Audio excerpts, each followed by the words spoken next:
When I was a kid, I was kidnapped, and my parents adopted a daughter from an orphanage. Years later, I reunited with my parents, and their adopted daughter took sleeping pills and committed suicide. She left behind a thick stack of photo albums, documenting her life from childhood. When my parents saw the albums, they burst into tears. At her funeral, they cried bitterly and cursed me, saying, "If it weren't for you coming back, Mary wouldn't have died." They wished it was me who had died, and just as they wanted, my biological brother ran me over with a car. When I opened my eyes again, I was back on the day of the reunion. I had fallen asleep on a bus. My adoptive mom, Jane, gently shook my arm and said softly, "Luna, we're at the stop. Wake up." I opened my eyes, and the familiar scene looked blank to me for a moment. I had just had a dream. A dream where my brother Alex ran me over, sending me flying several meters, my arm broken. Alex had stepped out of the car, coldly watching as I lay in a pool of blood. His eyes were filled with hatred. "Luna, you should have died. Why did you come back? Give me Mary back." My biological parents' curses were still fresh in my mind. "If it weren't for you coming back, Mary wouldn't have died." They hated me deeply, yet it was they who wanted me to return. Mary was their adopted daughter. When I was kidnapped as a child, my parents were devastated. Brother Alex suggested, "Mom, Dad, since you can't get my sister back, why not adopt a girl from an orphanage?" Following his suggestion, they adopted a girl about my age from an orphanage. They named her Mary, with the hope that she'd bring endless love to the family. Mary was raised like a princess in the Booth's home. Meanwhile, I was passed around by traffickers, begging on the streets. I ended up in a small town, nearly starving under a bridge. Jane found me and took me in. Her husband had died in a work accident a few years back. She had a son 3 years younger than me. After adopting me, she worked tirelessly in town, taking on 3 jobs to raise me and her son. Despite being poor, I felt warmth and love. Later, my biological parents, Logan and Lisa, found me and arranged a reunion. I had been reborn, on my way to the reunion ceremony. Recalling the scenes of my past life's tragic death felt chilling. The bus reached the stop, and I got off with Jane. Ahead was a large building. It was the Booth's group office building, where the reunion ceremony was being held. Logan had invited multiple media outlets to publicize the event, boosting the Booth's reputation. "Luna, is it that building? It's grand. You've had it rough these years. You won't have to live a hard life once you go back," Jane said with teary eyes, forcing a bittersweet smile. I knew she didn't want to let me go. In my past life, after I went home with my biological parents, she cried the whole way back. I asked, "Mom, did you bring my photo album? Can you give it to me?" "I brought it," Jane said, handing me an old album from her bag. I took the album and flipped through the pages. It was full of photos of me from childhood. Mary had an album too, documenting her life from a little princess to an elite heiress. In my past life, on the day I reunited with my biological parents, we cried together. Mary quietly left, going home early and locking herself in her room. She took a whole bottle of sleeping pills. When my parents and I returned to the Booth's mansion happily, the housekeeper Sue ran over in a panic, saying, "Something's wrong." Miss Mary took pills in her room. The joyful family reunion vanished. Logan rushed Mary to the hospital to save her. My parents anxiously waited outside the operating room. When the doctor came out, he shook his head. "Sorry, we did all we could. Prepare for the worst." Lisa nearly fainted, and Logan supported her. Mary's final words were slipped into her album.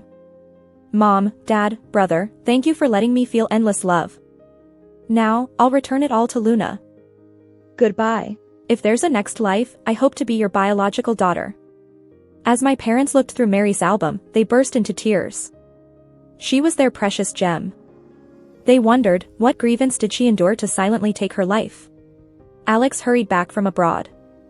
That night, he sat in Mary's room all night, full of guilt. "Mary, I'm late. I didn't protect you. Why didn't you wait for me? If you want to die, I'll go with you, but first, the one who caused your death must pay." My parents and brother blamed me for Mary's death. They believed that I was the cause. They regretted reuniting with me. At Mary's funeral, they cursed me, telling me to leave the Booth's family and never to be seen again. After the funeral, I walked aimlessly on the street. Alex drove his sports car at me, hitting me. Bringing my mind back, I held Jane's hand, walking towards the Booths Group building. The media was already gathered, waiting for my arrival, and my parents eagerly awaited my appearance. Alex was still abroad, not yet returned. As Jane and I appeared at the Booths Group entrance, the employees made a path for us. Reporters swarmed forward. Logan and Lisa approached us with tears in their eyes. Lisa opened her arms. "Luna, we finally found you, my darling." There were no tears and hugs like in the past life. I purposely avoided her. They were taken aback, and Logan tried to break the ice. "Luna, you've suffered all these years. Come back home with your parents, and we'll make it up to you twice over." In the crowd, I spotted Mary wearing Chanel, her eyes full of disdain as she looked at me. I shifted my gaze and cleared my throat, telling my parents, "I came to this recognition ceremony to let you know I won't be going back to the Booths family." Then I took Jane's hand and said to my biological parents, "My adoptive mom raised me with great hardship, and I want to repay her by being there for her." Logan and Lisa's expressions changed, clearly not expecting me to say that. Logan said, "Luna, don't act out. Your adoptive mom did a lot to raise you, and we'll compensate her with $1 million. The company employees started buzzing. Does she even know how much the Booths Group is worth? Going back with the chairman and his wife means endless money. Only a fool would refuse that. Her adoptive mom looks like a country bumpkin, wouldn't earn as much as a handbag from the chairman's wife in a lifetime." A reporter remarked, "Luna, your parents rank among the top 3 richest in the area. They even prepared a luxury car and house as compensation for you. Don't be foolish." I calmly replied, "I'm an adult with the right to choose my life. I choose to live with my adoptive mom." I handed the photo album to Lisa, saying, "You missed out on my growth. This album will show you how I grew up. It's a gift from me. Goodbye." With that, I held Jane's hand, pushed through the crowd, and walked out of the Booths Group. Behind me, Mary's mocking voice sneered, "Who's she pretending to be? Deep down, she wishes she could come back. It's so disgusting to play hard to get." Lisa frowned, "Mary, don't talk about Luna like that. It's our Booths family that owes her all these years." Logan dismissed the media and employees. He walked over and gave Mary a look. "Mary, watch your words in public. Have you seen any real heiress who talks like that?" Mary pouted, "Got it, Dad and Mom." She then shifted her tone, hesitantly suggesting, "Since she doesn't want to come back, maybe just let it be? Shouldn't the love of raising someone be greater than just giving birth?" In her heart, her adoptive mom is her true mom. Just like me, even if my biological parents came looking for me, you two would still be my only parents. Lisa's heart felt sour, her voice tinged with bitterness. "It's not the same. We cherished you from the start, but Luna's adoptive mom is so poor. Luna probably went through a lot with her." She opened the photo album. The first picture was of me at 5, wearing old clothes and helping my adoptive mom with corn. Logan's eyes also fell on the photo, both their noses stinging with emotion. This photo brought back the memory of when I was taken. When I was born, my parents were just starting their business, and life wasn't particularly wealthy. One weekend when I was 3, they took me and my brother Alex to the amusement park. Alex wanted to ride the Ferris wheel, but I was too young for it. Mom was supposed to stay with me, but Alex insisted, "I want both Mom and Dad to join me on the Ferris wheel. Daddy on my left, Mommy on my right." They initially refused, saying I was too little and needed supervision. But they indulged Alex, who threw a tantrum, and finally agreed. They left me at a small shop near the Ferris wheel, telling me not to wander off, promising they'd be back soon. The shop was busy, the clerk overwhelmed, lacking the time to watch over me. Alex laughed joyfully on the Ferris wheel. Dad sat on his left, Mom on his right. All 3 watched as a stranger abducted me, vanishing into the crowd. They were frantic but helpless. By the time they got off the Ferris wheel, I was gone. Mom and Dad flipped through the album, tears slipping from their eyes. It documented my childhood in the muck, reminding them of Mary, a dirty-faced orphan, too. After adopting Mary, they showered her with everything, trying to compensate through her. They spoiled her, making her overbearing and entitled. Every photo seemed to emphasize the life swap between me and Mary. I should have been the one cherished, yet I fought for survival in hardship. Mary pouted, sensing the album would only draw sympathy for me, putting her at a disadvantage. She snatched the album, closing it. Why look at her photos? She's rejected you. Isn't it just upsetting yourselves? I'll burn it for you. Hold on, Lisa grabbed Mary's arm, trying to retrieve the album. Mary, give it back. Mary resisted. Mom, why are you doing this to yourself? I'll burn it, it's for your own good. I don't want you and Dad upset. Lisa struggled to get the album, but fell over, looking quite pathetic. Logan helped Lisa up, his anger palpable, slapping Mary, thundering, enough. Mary cradled her cheek, tears on the brink of falling. Dad, weren't you always the one who doted on me the most? Logan's face darkened. Mary, can't you be sensible for once? Your mom and I have enough to deal with, and you're just causing more trouble? Me, not sensible? Mary laughed through her tears, saying defiantly, fine, it's my fault. Maybe I don't belong here anymore. Wiping her tears, she turned to leave, tossing behind her, all right, I won't bother you anymore. I'm going. Lisa watched Mary leave, guilt-ridden. Logan, wasn't that slap too harsh? We've never hit her before, she's our little princess. What if she can't take it? Logan looked at his hand and sighed. I was pretty mad earlier, and I did hit too hard. He thought for a moment and added, why don't you call our son and have him cheer up Mary? Okay, I'll call him right now, Lisa replied, pulling out her phone to call Alex. It was just a couple of days after my adoptive mom and I got home when Logan and Lisa showed up with a bunch of gifts for me. I had worked some part-time jobs during college and managed to save up. Last year, I renovated the house in the countryside. Things are better now, but to Logan and Lisa, life still seems hard here. My adoptive mom asked them to sit down. They tried to bond with me and asked how I was doing. After I graduated from college, I started working as a tech person at a biotech company. That's what I studied in college. Logan got excited. Luna, our family is in the skincare and cosmetics business. Your skills are exactly what our company needs. Why don't you come work for us? I didn't say anything, so Logan added, we'll pay you triple your current salary. Lisa tried to appeal emotionally. Luna, the competition is tough these days and we're facing some challenges in product development. Can you come back and help us out? I stood up to see them off. I'll think about it. If there's nothing else, you can head back now. Before leaving, Logan and Lisa looked at me eagerly. Luna, give us a call once you've decided. We're hoping to reunite as a family. I replied calmly, it seems like your adopted daughter isn't too thrilled about me returning. Working with the company is one thing, but moving in with you guys? That's not happening. Logan assured, don't worry. We'll talk to Mary. She won't be giving you any attitude. Lisa added, you're our daughter. She doesn't get to decide that. I'll call you once I decide. I waved as they drove off. My adoptive mom said she'd support whatever decision I made. I took about 2 weeks to think it over.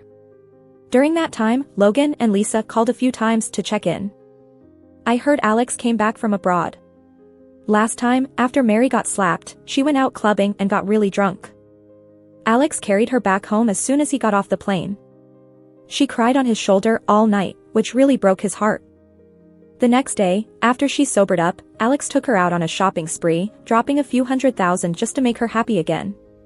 She even asked Alex, if Luna really comes back to the booths, and she bullies me, will you take my side or hers? Alex patted her head lovingly, silly, of course I'll take your side. We grew up together. She can't replace you. That made Mary happy, and she held onto Alex's hand, saying, you're the best, brother. Alex does have a girlfriend, she's still abroad, a wealthy heiress. I eventually told Logan and Lisa over the phone that I'd work at their company. At the reunion ceremony, I had said I wouldn't return as a kind of strategy. Of course, I planned to go back. How else could I get my revenge? The memory of Alex hitting me with his car won't leave me alone. My tragedies are all tied to him, and there's no way I'm letting him off easily. The next day, Logan and Lisa came to pick me up. Since I didn't want to move back to the booths, they set me up with a place near the company. I started in the department, working my way up from a technical position. On the weekend, they invited me to have dinner at the booths. The housekeeper made a fantastic spread. Alex and Mary were there too. It was our first family meal. Alex was distant, as was Mary. Neither of them welcomed me back. When I was kidnapped as a child, my parents blamed him, saying if he hadn't insisted on going on the Ferris wheel with them, I wouldn't have been taken. He got punished a lot over the years because of that, and he resents me for it. For him, Mary was his angel. After getting scolded, she'd always sweeten the blow with candy, saying, "Don't be sad, big brother. You've got me." Mary was his only solace, and I was the devil dragging him down. At dinner, Logan noticed the awkward vibe and asked casually, "Luna, you still don't have a boyfriend, right? Want us to find someone for you?" Before I could refuse, Lisa continued, "I think the second son of the Green family would be a good match. We're considering a marriage alliance with them." Before she could finish, Mary interrupted, "Mom, didn't you tell me to get to know Jack? Do you and Dad want to give Luna the chance with the Green family?" Lisa forced a smile. "When I was having tea with Mrs. Green yesterday, she mentioned that Jack isn't interested. A marriage might not happen, so I thought Luna could give it a try." Mary wasn't pleased and retorted, "Mrs. Green isn't reliable. Jack and I get along fine. He even invited me to a concert." Logan tried to smooth things over. "All right then, you keep getting to know Jack." Mary calmed down, confident, saying, "Don't worry, Mom and Dad. I'll make sure the Green family's son is interested in me." Alex put his chopsticks down, looking even colder, stood up and said, "I'm full. Going back to my room." Mary quickly finished her food and said, "Mom, Dad, I think Alex isn't feeling well. I'll go check on him." After dinner, Lisa gave me a tour of the villa and offered me a room in case I decided to move back. The villa was huge, and it would take a while to see everything. I told her to rest while I took my time exploring. As I walked up to the second floor, I overheard a conversation between Alex and Mary in one of the rooms. "Mary, Jack's a player. He doesn't deserve you. I won't let you marry him," Alex said. Mary replied, "Brother, I'm going to get married someday, right? You've got a girlfriend too. I don't like her, but you haven't broken up with her." Alex paused and then said, "She's pregnant. I can't break up with her right now. Mary, you don't have to get married. I can take care of you forever." "Pregnant? Wow, brother, you've done it now," Mary said with a slight smile, her tone sharp. "Looks like I should spend some time with the second son of the Green family. Maybe we'll fall in love over time." "You wouldn't dare." "Oh, I would." After that day, I threw myself into work. Mary worked at the company too, as a quality control manager. We had to interact at work, and she often tried to sabotage me, but I managed to counter her moves. I found out that the Booths and Green families had a complicated history. The Green family was originally the supplier for the Booths family when they first started their business. They even invested in Booths Group during tough times to help them out. But as the Booths family's business grew, they kicked Green out of the board and switched suppliers. Talk about burning bridges. Recently, the Booths family hit a business slump while the Green family patented a new technology, drawing brand partners to collaborate with them. The Booths wanted to win back the Green family, so they came up with the idea of a family alliance through marriage. This move was outright puzzling. Would the Green family really be willing to work with the Booths again? Either they're magnanimous, focusing on profit over past grudges, or they've got other motives. One weekend night, Mary posted on social media, listening to a concert with someone I like. The photos showed a singer's concert and a picture of intertwined fingers. Looks like she went to the concert with Jack. The next morning, I ran into Mary in the elevator.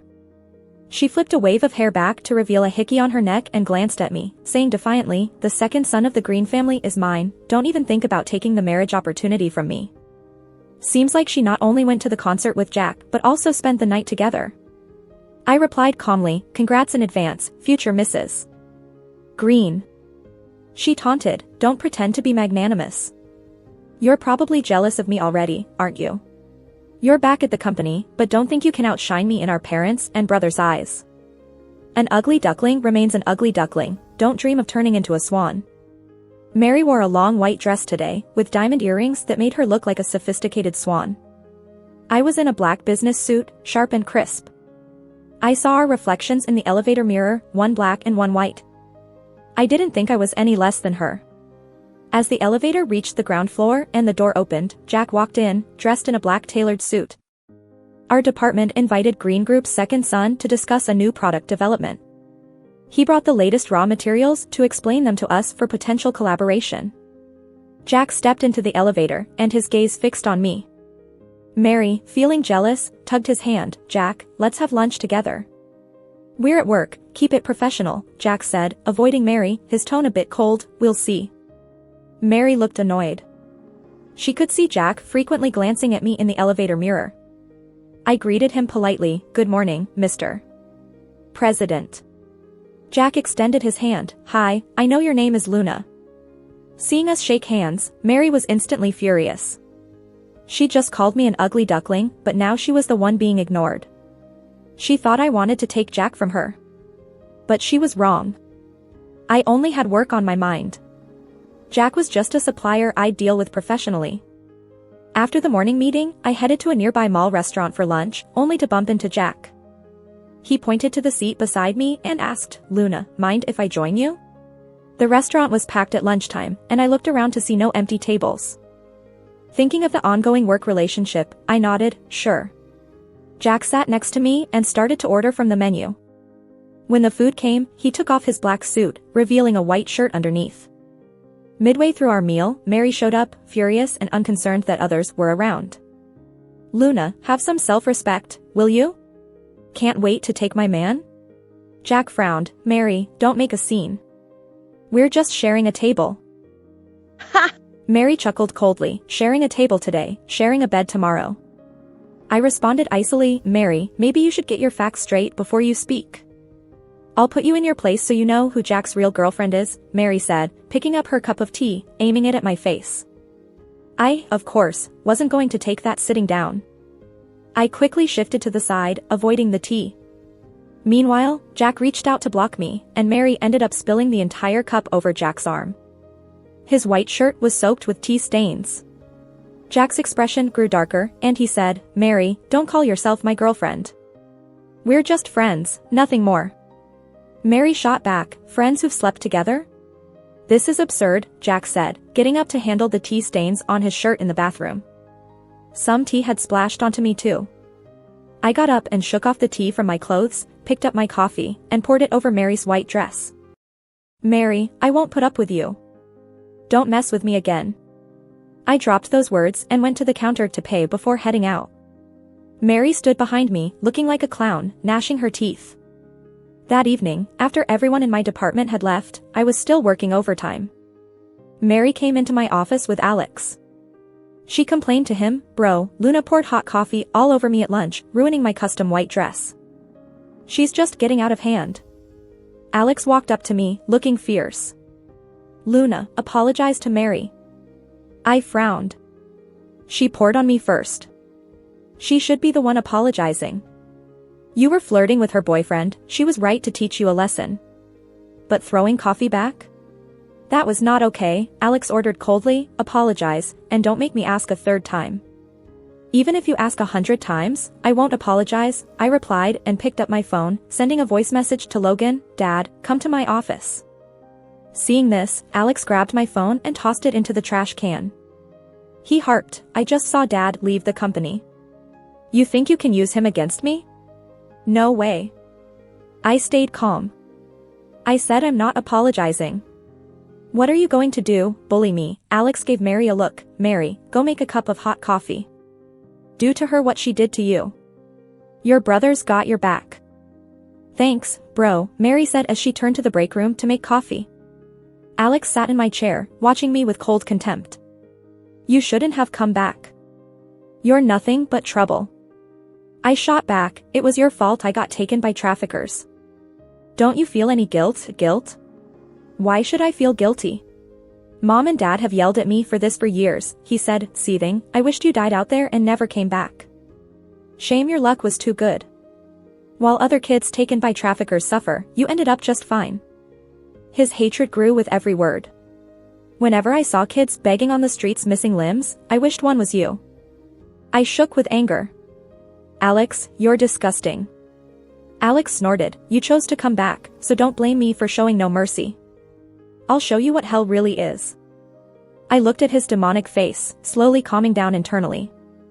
I whispered to myself, Alex, I've already been through hell.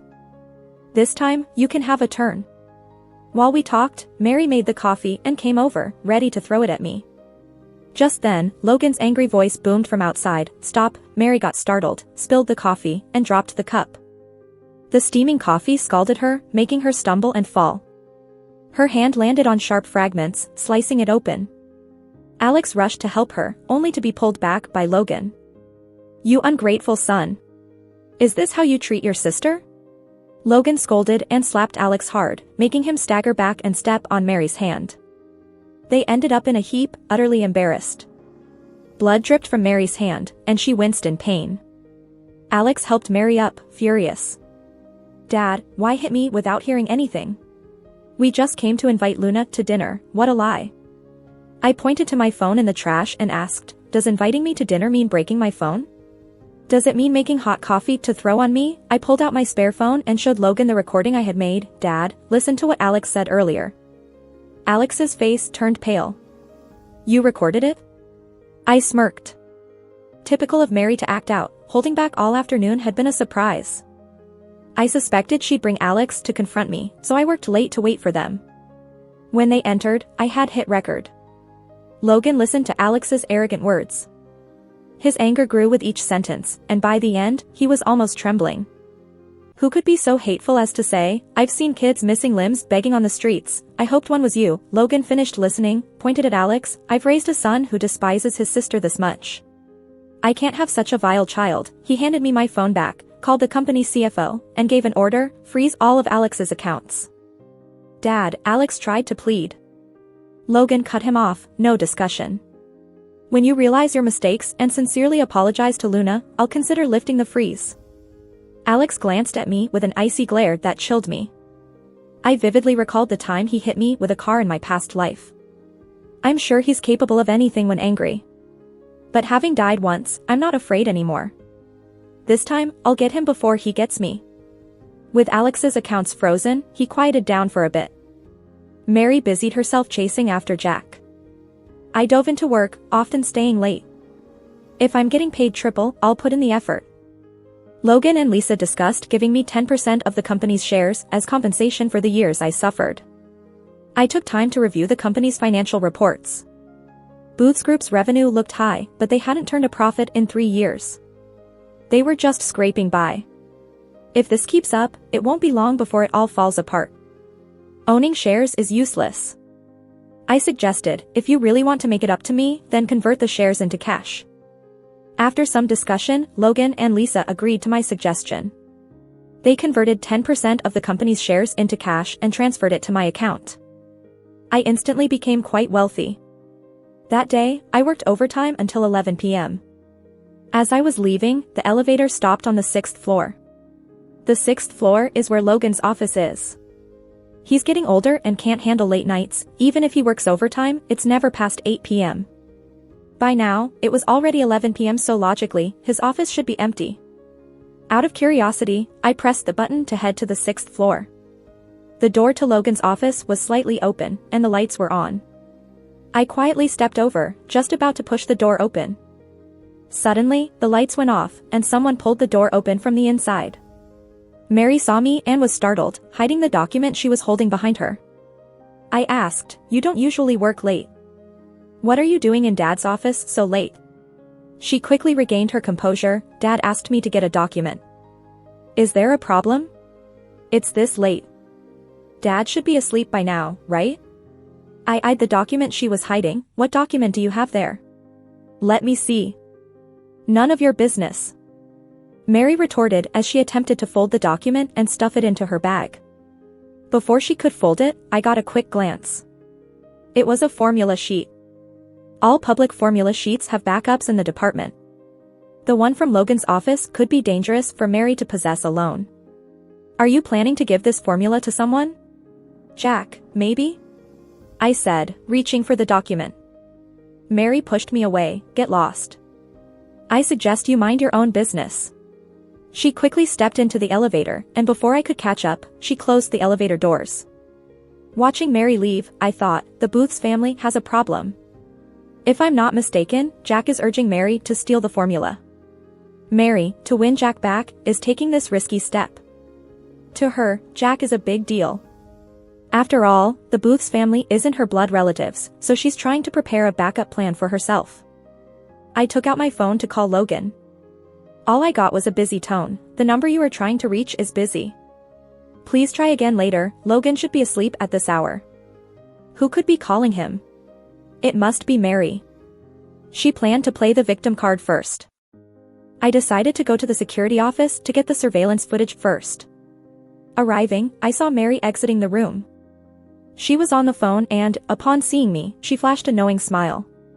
Dad, I went to the office to pick something up and saw Luna leaving from your office. She stole a document and deleted the surveillance footage. So that's why she stays late, she must have some ulterior motives. Not only did she falsely accuse me, but she also tampered with the surveillance. She was quite thorough. I wonder if she wore gloves while stealing the document. Without them, fingerprints would leave her in a bind. She may have overlooked an important detail, the unforeseen consequences of using that document. After Mary hung up, she walked past me smugly. Luna, you better watch out. With that, she strutted away. A minute later, Logan called me. Luna, I heard you took a document from my office? Just tell me if you need something. What did you take? I replied, it's a formula sheet, but I didn't take it, Mary did. She's already left. You should have security stop her. What? A formula sheet? I'll have security stop her right away. That sheet can't get out. Logan quickly hung up. As I was about to leave the security room, an idea hit me. Since Mary thought to delete the 6th floor security footage, she probably expected me to blow the situation up and security to stop her. The formula sheet was still in her bag, walking out with it would be suspicious. Chances are, she already took a photo and sent it to Jack as a backup. Her next move might be to place it on my desk to frame me. With this in mind, I rushed to the security room and found footage of her in my office. Assuming she'd returned to delete this footage too, I recorded it on my phone. After finishing up, I hid in the stairwell. A few minutes later, Mary came back to erase the footage in my office. Once she finished, she stepped out, and from a blind spot, I recorded her call to Jack. Jack, did you get the document I sent? Remember your promise to marry me. So that was their deal. I captured it all on camera. Logan and Alex had arrived at the office. Security detained Mary, but they couldn't find the formula sheet on her. Mary suggested, Dad, instead of searching me, why not search Luna instead? Oh, she's probably smart enough not to carry it. Check her desk. Alex eagerly volunteered, Dad, I'll check. Alex found the formula sheet at my desk and threw it at my face. Luna, you ungrateful person. After all Dad and Mom did for you, this is how you repay them? I closed my eyes as the paper dropped to the floor. This time, Logan watched Alex bully me without helping. He didn't know who to trust, only the evidence in front of him. Mary chimed in, I always wondered why she wanted cash instead of shares. Turns out she was trying to bring down the Booth's family. What a traitor. Alex chimed in, Dad, you gave her so much cash last time, enough for a lifetime. Freeze her card right away. I told Logan, Dad, call the cops. They won't miss a single clue. Oh right, there should be fingerprints in your office. Let the cops collect them. Mary looked visibly nervous. She probably didn't expect me to catch her, so she didn't wear gloves. Logan wanted to call the police, but Mary stopped him, Dad, don't air our dirty laundry. Freeze Luna's card first and settle it with her. If you go to the cops, it'll just be our family's name that gets tarnished. Logan hesitated, then asked me, Luna, tell the truth, did you do it? In the distance, sirens blared. I smirked, I already called the cops. They'll figure out if I did it or not. Mary clenched her fist, hating me to the core. When the police arrived, they collected fingerprints. I handed over the surveillance footage and the video of Mary calling Jack as evidence to the police. This evidence was enough to nail Mary. She knelt and confessed to Logan and Lisa, Mom, Dad, I messed up. Forgive me, for old time's sake, I won't dare again. Logan and Lisa finally saw through her. They shook their heads, we raised you, fed you well, and you stab us in the back. We're so disappointed. As Mary was about to be taken away by the cops, Alex pleaded with his parents, Mom, Dad, let's settle this privately. If Mary gets arrested, our company's reputation will suffer. Logan looked at me, asking for my opinion. Luna, what do you think? I suggested, how about reclaiming the 10% shares you plan to give Mary to settle this and call it her punishment? When my parents discussed shares with me, I learned that 49% of Booth's shares belonged to other board members. Logan and Lisa held 51%, planning to give me 10%, Mary 10%, and Alex 15%, keeping 16% for themselves. Though the shares weren't officially distributed yet, they were drafting the agreement. Even though the company was incurring losses, Mary's shares were still valuable. Mary's face turned livid, and she shouted, "Luna, have you no shame?" Logan said, "Let's do that. I'll call the lawyer tomorrow to redistribute the shares." Mary nearly fainted from anger. Alex supported her as their parents discussed retracting the police report, deciding to handle it privately.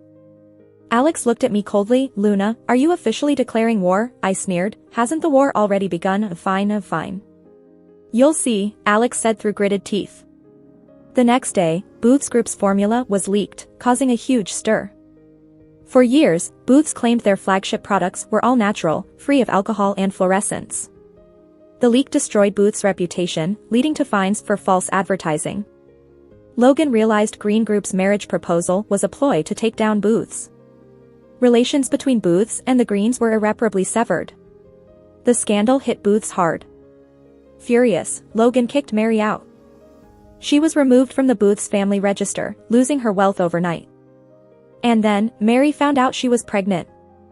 The child's father was Jack, and she demanded he marry her. Jack never intended to marry her, especially not now that she was ousted from the Booths and no longer a rich heiress. They met at a cafe. I was there too, unseen in a booth. Mary pleaded, "Jack, you promised you'd marry me if I got you the documents. How can you go back on that?" "Mary, you're so naive," Jack chuckled. "I only used you. You thought I'd marry you." Mary placed a pregnancy report before him. "I'm pregnant with your baby. Regardless, you should take responsibility." Jack ripped up the report in her face. "Your lifestyle's a mess, who knows if it's my kid?" Mary was furious. "Jack, are you even human? If you deny the child, I'll birth and DNA test him." Jack scoffed. "What's the point? Even if it's mine, I won't marry you. You never were good enough, and you're even less so now. You jerk." Mary picked up Jack's half-finished coffee to throw it on him. Jack grabbed her wrist. "Don't make me hit a woman." Unable to move, Jack took the coffee and drank it in one go. "Fine, I'll have the kid then," Mary retorted, leaving in a huff. Jack glanced over at my booth. "Luna, come on out." He'd spotted me. I just sat there while he walked over to my booth. Jack asked me, "Seeing her end up like this, are you happy?" I nodded, "Of course." Jack sat down, lazily looking at me. She was so annoying. If I knew this would happen, I wouldn't have messed with her in the first place. Mary deserved it, and Jack's a piece of work too. They're a match made in hell. I stood up, ready to leave. He stopped me. "I don't want her to have that kid, you know her well enough. How can we make her abort without much hassle?" I threw back, "That's not something you should be asking me." But if Alex knows she's using her pregnancy to force marriage, he'd probably convince her to get rid of it. After I left, Jack contacted Alex. He sent him a message, "Mary's pregnant. I'm not marrying her. You better convince her to get rid of it before she embarrasses herself." The next day, Alex parked in front of the Green Corporation building. When Jack showed up, Alex rushed over and punched him in the face. Jack and Alex got into it, and security had to break them apart. When Jack got back to his office, he sent me a picture of his bruised face. "This was your bright idea. I lost a tooth." I got the message and chuckled to myself. Two jerks fighting, it's exactly what I was hoping for. I replied, "Getting beat up, but getting rid of Mary as a problem, isn't that worth it?" Jack replied, "I'm holding Alex accountable. Someday, he'll pay for this." As I predicted, after Alex beat up Jack, he took Mary to the hospital. He persuaded her, "Mary, get rid of that kid. Jack isn't worth it."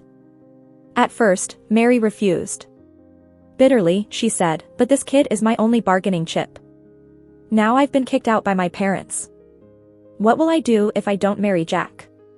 Alex held Mary's hand and promised, "Mary, you don't need any man's support but mine.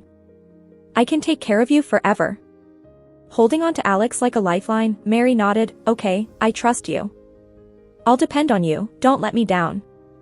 After the procedure, Alex rented a place for Mary to stay. Sue, the Booth's family maid, spoke to Alex. "Sir, Mary is used to my soup. Now it's important to nourish her back to health. How about I make soup every day and deliver it to her?" Alex nodded. "That would be great, thank you."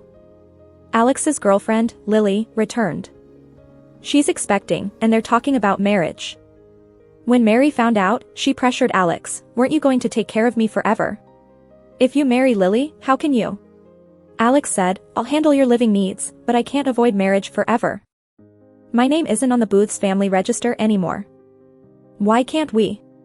Mary took Alex's hand, looking him in the eyes. "I know your feelings for me go beyond that of siblings." Alex pulled Mary into a hug, conflicted. They weren't related, and now Mary had been cut off from the Booth's family. But Logan and Lisa wouldn't approve. He stroked her hair and said, "Let me think about it." Alex thought about it for days without reaching a conclusion, while rumors started about his engagement to Lily. He visited Mary less and less, often telling her he was busy when she called. His actions clearly showed he was avoiding the issue. Mary bit her lips until they bled and hatched a plan. She'd use the threat of suicide to force Alex into making a decision.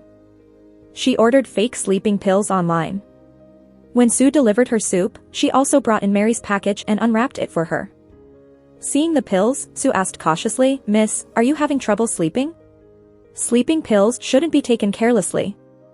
"I know," Mary said, mentally preparing her plan. She instructed Sue, "Sue, don't bring soup tomorrow." "Okay," Sue nodded. Mary casually asked, "How's your son doing? Is he better?" Sue smiled, "He's all better now. He's getting married soon. You'll have to come for the sweets." "Yeah," Mary nodded, not noticing the sadness in Sue's eyes as she turned away. That night, Mary swallowed an entire bottle of sleeping pills. They were fake, so the entire bottle equaled only about 3 real pills. She didn't hesitate as she swallowed them. After taking the pills, she texted Alex, "This will be my last time calling you brother. Hopefully, in another life, we'll meet differently." Then she fell asleep. She thought when she woke up, Alex would give in. In her past life, she thought the same way. She downed a bottle of fake pills, hoping her parents' love would shift back to her. Sadly, it all went wrong. Sue had swapped that fake bottle for real sleeping pills. That's how it was then, and how it is now. Sue had worked as a maid for the Booths for about 10 years. 2 years ago, her son was gravely ill and needed surgery. She was short on money. Desperate, she asked Lisa for a loan. Lisa was going to lend it, but Mary stopped her. Mary said, "The Booth's family isn't a charity. What if she takes the money and runs? Anyway, she won't be able to repay it in her lifetime on her salary. Don't lend it." Sue couldn't get the money she needed, so her son's surgery got delayed. She's had a tough life, and just when her son was about to get married, he passed away. Sue kept this secret inside and planned revenge against Mary. When Mary tried to commit suicide with fake sleeping pills, Sue swapped them for real ones, ending Mary's life. Alex rushed to the apartment and took Mary to the hospital. On the way, he was full of regret, saying, "Mary, why'd you do that? I just needed some time to make up my mind. I wasn't going to abandon you." Mary was taken to the hospital for emergency treatment. When Logan and Lisa heard the news, they just gave a dismissive "oh." They didn't visit Mary in the hospital. Last time, Mary had stolen a formula for Jack, causing huge losses to the Booth's family. Logan and Lisa hated Mary for that. Plus, they'd heard Mary was trying to use her death to force Alex to break up with Lily and marry her. Logan and Lisa liked Lily as a daughter-in-law, so Mary's actions made them despise her even more. The doctor came out of the operating room and told Alex, "Sorry, we did our best. Prepare for the worst." Alex hit the wall in frustration, his eyes filled with pain. Upon hearing about Mary's death, Logan coldly said, "She deserved it." Lisa couldn't help shedding a few tears and sighed, she had it coming. "We were more than kind to her." While Lily was getting a checkup, she tried to call Alex, but he didn't answer. When he finally picked up, he snapped, "Can you stop bothering me? I'm drowning in problems. Alex, let's break up." "I'll handle the baby myself," Lily said, hanging up. Lily made the smart choice, realizing Alex wasn't worth her future, and walked away from it. At the same time, I got a ticket to Norway. I knew once Alex figured things out, he'd come after me. In a past life, he ran me over, so I knew he could do it again. When I was packing, I called Logan and Lisa. Mom, Dad, I'm going on a trip. They said they wanted to come for a prayer visit. I advised, you're getting older, maybe it's best not to travel. They insisted, saying the company had too many issues lately, and a prayer trip might help, plus it'd be a nice break. I couldn't change their minds, so I booked their tickets. I was right. After a few days of sulking, Alex learned that Lily had terminated the pregnancy and totally broke up with him. He realized everything lately was because I came back. He wanted revenge, he wanted to kill me. He texted me, Luna, you leaving like that?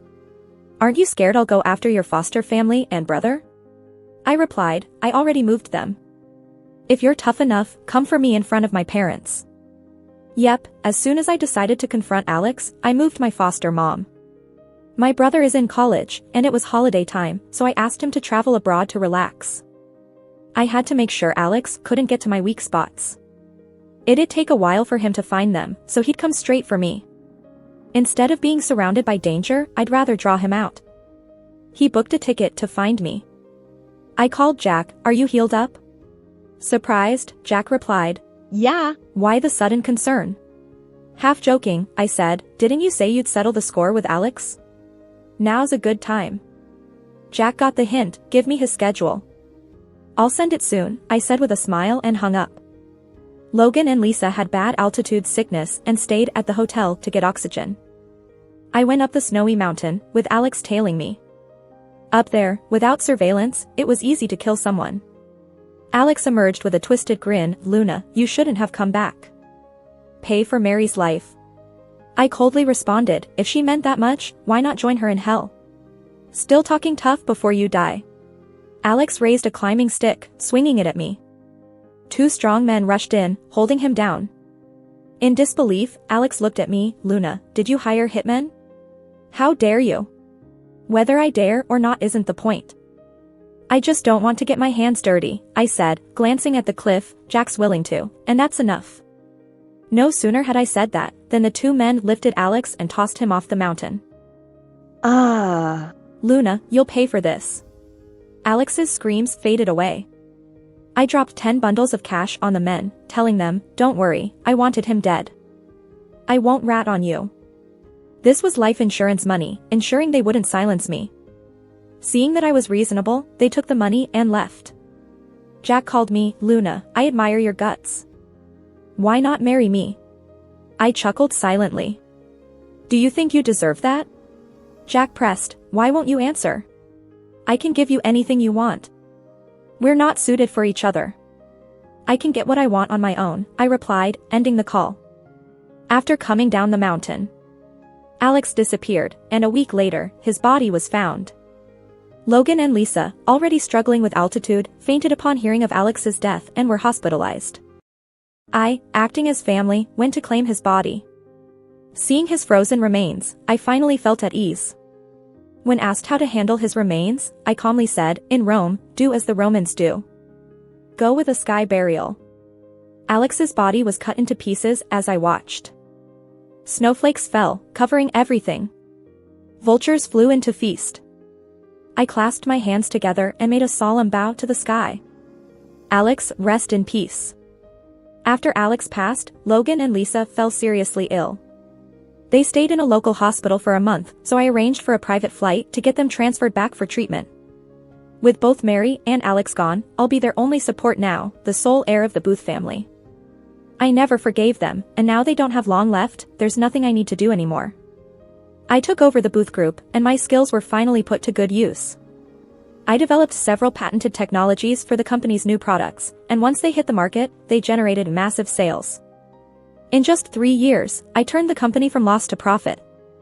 I also invested in several businesses, growing my personal wealth 100-fold. In those 3 years, Logan and Lisa passed away from illness one after the other.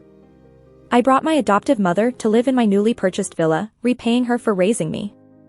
My brother continued his studies in grad school after graduating, with a bright future ahead. On the day the company I invested in went public, I didn't attend the bell-ringing ceremony. I left the public appearances to my partners. I prefer to keep a low profile as the boss behind the scenes. I went to the amusement park from my childhood. The park had been renovated, and the new Ferris wheel was much bigger than before. I booked the Ferris wheel and rode it alone. As the bell rang, the Ferris wheel started turning in the sky. Alex, see, riding a Ferris wheel doesn't always need someone on your left and right. One person can see a broader view. You asked me if riding alone is lonely. Lonely, yes, but the strong are destined to be lonely. I enjoy solitude more than the chaos. In this moment, I made peace with the past and embarked on a bright future. The end.